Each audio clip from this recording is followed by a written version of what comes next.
오늘 좀 재밌는 걸 파헤쳐 볼 건데요.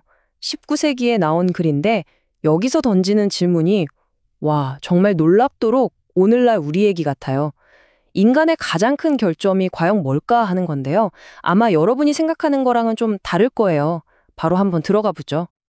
자, 이 구절 좀 보세요. 이게 오늘 우리가 다룰 이야기의 딱 시작점이에요. 소는 주인을 알고 나귀도 주인의 구유는 아는데 내 백성은 생각할 줄 모른다. 수천 년 전의 말인데 이게 19세기의 한 설교가한테 깊은 영감을 줬고 사실 지금 우리한테도 똑같이 던지는 질문 아닐까요? 여러분, 인간의 가장 큰 결점이 뭐라고 생각하세요? 뭐, 교만? 아니면 끝없는 욕심? 화를 잘 내는 거? 보통 이런 걸 떠올리잖아요. 근데 오늘 우리가 살펴볼 이 글에서는요, 이런 것들보다 훨씬 더 근본적이고 어쩌면 우리한테 훨씬 더 흔한, 그래서 더 무서운 결점이 있다고 딱 짚어냅니다. 자, 그럼 이제 본격적으로 그 주정이 뭔지 한번 파고 들어가 보죠. 이 글이 지적하는 문제의 핵심, 그게 뭐냐면요. 바로 생각이 없다는 거예요. 생각 없음. 이거 진짜 흥미로운 관점이지 않아요? 대놓고 나쁜 짓을 하는 것보다 진짜 중요한 것들, 마땅히 고민해야 할 것들에 대해 그냥 생각 안 하고 넘어가는 거.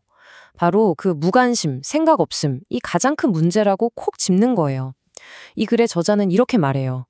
세상에서 제일 힘든 게 뭐냐면 사람들이 자기 자신에 대해 또 영적인 문제에 대해 진지하게 생각하도록 만드는 거라고요. 근데 이 생각 없음이라는 게 두 가지 방향으로 나타난다고 해요. 첫 번째는 뭐냐면 나를 만든 존재에 대한 무관심. 그리고 두 번째는 자기 자신의 미래, 그러니까 내 영혼의 운명에 대한 무관심이에요. 결국 신도 잊어버리고 나 자신도 잊어버리는, 뭐랄까, 이중으로 소홀한 상태인 거죠. 이 구절을 보면 저자가 얼마나 충격받았는지가 느껴져요. 정말 이상하고 기이하고 놀랍기까지 하다. 영원히 살 인간이 눈을 감은 채 끔찍한 비극을 향해 달려가다니 자기 인생에 가장 중요한 문제가 걸려 있는데 이걸 그냥 못 본 척하고 어둠 속을 걸어가는 사람들을 보면서 탄식하는 거죠. 그리고 여기서 아주 중요한 포인트를 짚는데요.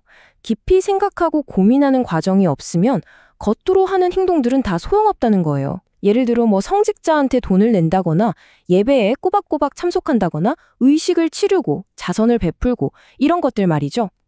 종교는 그냥 몸으로 때우는 운동이 아니라는 거예요. 마음과 정신으로 깊이 생각하지 않으면 아무 의미가 없다는 아주 날카로운 지적입니다. 자, 그러면 생각 좀 안 하는 게 뭐 그리 큰 죄냐 할 수도 있잖아요. 근데 이 작은 결점이 어떻게 점점 더 심각해지는지 그 과정을 한번 따라가 보죠. 이 생각 없음이 점점 더 나빠지는 단계가 있어요. 처음에는 마음속에서 들려오는 양심의 소리 같은 경고를 그냥 무시해요. 그러다 삶이 주는 교훈들, 아프거나 실패하는 것처럼 고통스러운 경험들마저도 에이 하고 무시해버리죠. 그러면서도 겉으로는 종교적인 척하면서 스스로를 속이고요. 결국에는 용서받을 수 있다는 좋은 소식마저 거부하는 지경까지 이르게 된다는 겁니다. 이 부분이 정말 핵심이에요. 와서 우리 같이 이야기 좀 해보자. 내 죄가 아무리 붉어도 눈처럼 희게 될 수 있어. 이렇게 해결책을 제시하면서 대화하자고 손을 내미는데도 생각하기를 거부하는 건 바로 이 초대를 거절하는 거거든요. 그러니까 답이 없어서 생각 안 하는 게 아니라는 거죠. 답이 눈앞에 있는데도 그냥 고개를 돌려버리는 것. 이게 문제의 심각성입니다. 여기서 저자는 인간의 이중적인 모습을 아주 날카롭게 꼬집어요. 보세요. 사업이나 정치, 과학 같은 세상 일에 대해서는 얼마나 똑똑하고 예리해요? 그런데 꼭 종교나 영적인 문제만 나오면 그건 너무 어렵고 신비로워서 잘 모르겠어요. 이런다는 거죠. 이게 말이 되냐는 거예요. 진짜 능력이 없어서가 아니라 그냥 알고 싶지 않은 거라는 거죠. 아니 근데 사람들은 왜 이렇게까지 생각하는 걸 피하려고 할까요? 그 뒤에 숨겨진 심리적인 이유들이 있겠죠?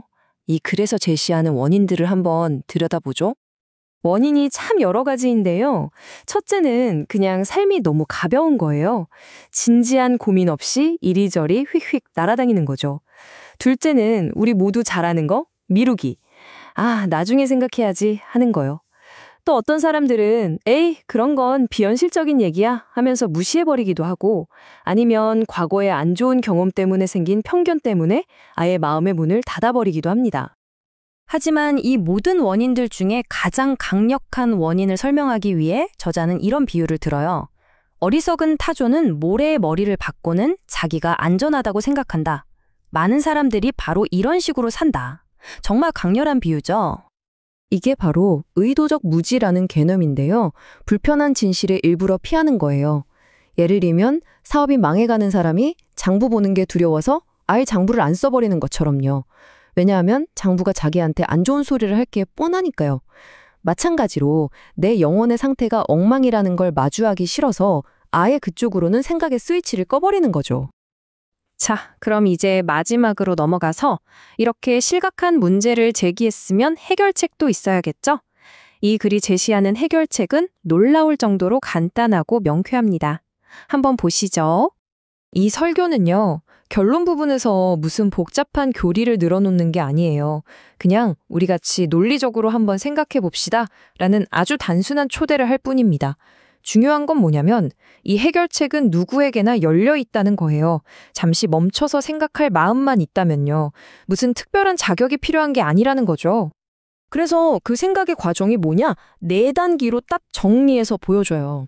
첫째, 일단 멈춰서 아, 내가 잘못했구나 하고 인정하는 거예요.